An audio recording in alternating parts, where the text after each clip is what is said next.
안녕하세요. 투자 쉽게 하자 김PB입니다. 1분기에만 전국에 약 1000개 정도의 건설사가 폐업을 했습니다. 뿐만 아니라 중견 건설사도 9개 정도가 부도가 났죠. 그리고 대형 건설사들마저도 대금 지급 기일을 미루는 상태인데, 여기서 더 심각한 사실이 하나가 뭐냐면, 앞으로 당장 전망이 좋으면은 그나마 그거라도 보고 버티는데, 앞으로 향후의 2, 3년 또한 전망이 굉장히 어둡다라는 겁니다. 그래서 요번에 현업 종사자분께 이것과 관련해서 새로운 이야기를 들을 수 있는 기회가 있었습니다. 간단한 자기소개 부탁드립니다. 안녕하세요. 저는 서울에서 인테리어 일 지금 한 8년에서 9년 정도 하고 있는 자스민이라고 합니다. 네, 안녕하세요. 혹시 하시는 일 좀 자세하게 설명 부탁드려도 될까요? 지금은 인테리어 개인 사업을 운영을 하고 있고요. 그리고 인테리어에 관련된 뭐 영업부터 자재 수급해서 디자인하고 고객 만나서 시공하고 그래서 완공해 가지고 고객한테 넘기는 전 과정을 지금 다 하고 있고요. 인테리어는 지금 주거뿐만 아니라 뭐 상공간, 오피스, 뭐 예를 들면 카페, 식당 관련돼서 대부분의 영역에 관련된 인테리어를 하고 있어요. 그러면은 지금 하고 계신 일이 경제나 아니면은 건설 쪽이랑 어떤 좀 관련이 있는지 설명 좀 해주실 수 있을까요? 일단 인테리어가 어떻게 보면 건설의 가장 마지막 마감 단계라고 볼 수 있기 때문에 건설에 아주 밀접한 관계를 넘어서서 그냥 건설과 직결된 분야라고 얘기를 할 수 있을 것 같아요. 그래서 어, 이제 건설 경기를 굉장히 많이 타는 직종이긴 하죠. 그러면 이제 건설이 또 이제 경기를 많이 탄다고 하니까 이제 실질적으로 경기 체감이 굉장히 잘 되는 업종이시겠네요? 아주 직접적으로 영향을 많이 받죠.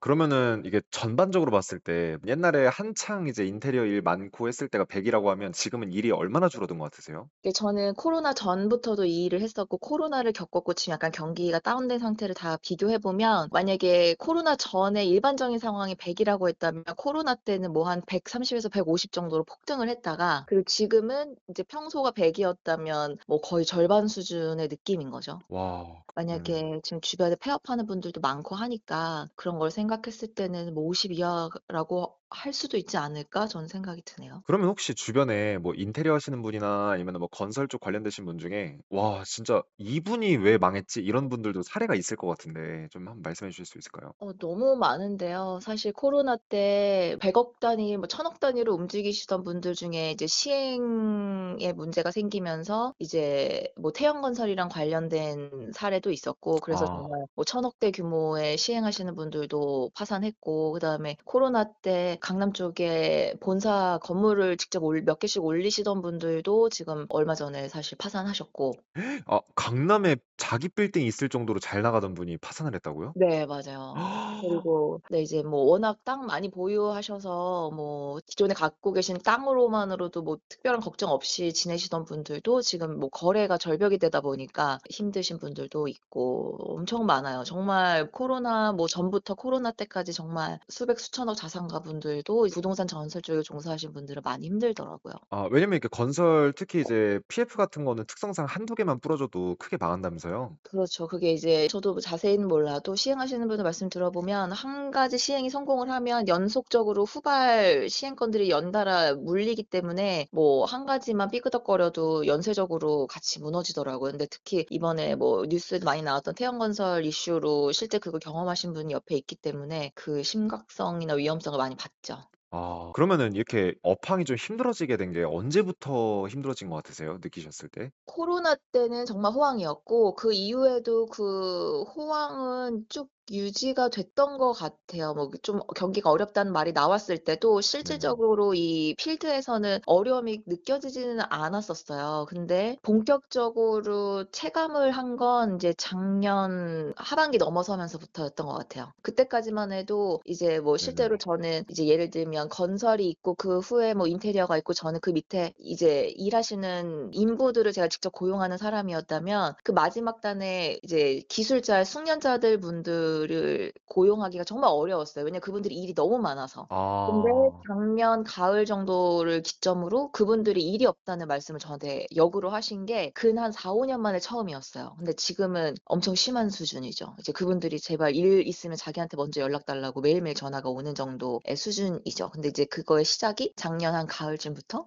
근데 이렇게 통화를 해 보다 보면 공통점이 작년 하반기부터 다들 꺾였다는 말씀을 많이 하세요. 자영업이든 어디든. 맞아요, 맞아요. 그럼 지금 거의 다 뭐 예를 들어서 100 명이라고 하면은 뭔가 제가 봤을 때는 80-90명 거진 무너지는 상황이거든요, 건설업은 특히. 네. 그중에 한 뭐 5 명, 10명 정도만 더 잘 되고 이런 상황인가 봐요. 그쵸. 뭐 10% 이상이라고 할 수 있을까요? 요즘 너무 다 어려워서. 그리고 건설이 어려운데 인테리어가 잘 될 수 있는 확률은 그냥 저는 제가 봤을 땐 제로라고 생각을 해요.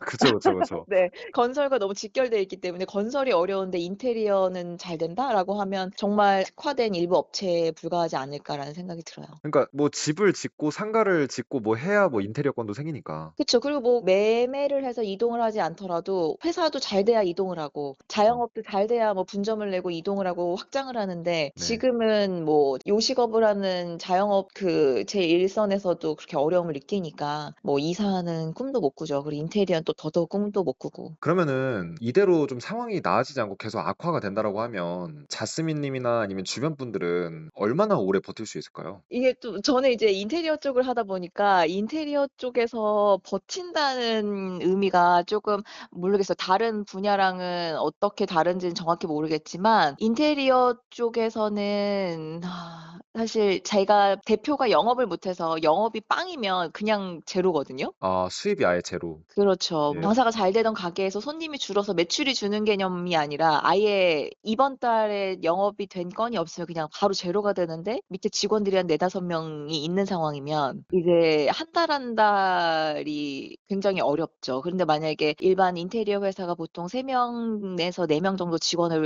이렇게 보유하고 있는 경우가 일반적인데 그러면 이제 매달 몇 천씩 나가는 거를 과연 일반 회사가 얼마나 버틸 수 있을까라고 하면 뭐 6 개월에서 1 년이 맥스가 아닐까 생각을 할 수 있겠네요. 뭐 아무리 회사에 쪼끔 네. 비용이 있다고 해도 판관비가 너무 많이 나가기 때문에. 이대로 말씀 들어보면은 이번 연도 하반기랑 내년 상반기가 상당히 위험한 상황일 것 같은데요. 그렇죠. 지금 뭐 건설 쪽에 호재가 전혀 없는 상황이잖아요. 오히려 계속 더 나쁜 소식만 있기 때문에 인테리어 쪽도 당분간 1-2년 안에 뭔가 좋은 이슈가 있을 것 같지는 않아요. 그러면은 자스민 님이 느끼셨을 때 현재 우리나라 경제 상황이 전반적으로 어떻다고 느끼세요? 왜냐면 현업에 또 계시니까 경기를 또 되게 잘 체감하실 것 같아요. 지금 경기는 저는 제일 피부로 와닿는 업종에서 사실 있기 때문에 이제 저희는 현직에서 이제 현장에서 일하시는 인부분들이 저희한테 이제 토로하는 그런 상황을 들었을 때는 '이게 정말 당분간 너무 어렵겠구나.'라는 거를 더 실감하게 돼요. 그분들이 일자리가 없었던 적은 지난 한 7-8 년을 돌아봤을 때 단 한 번도 없었기 때문에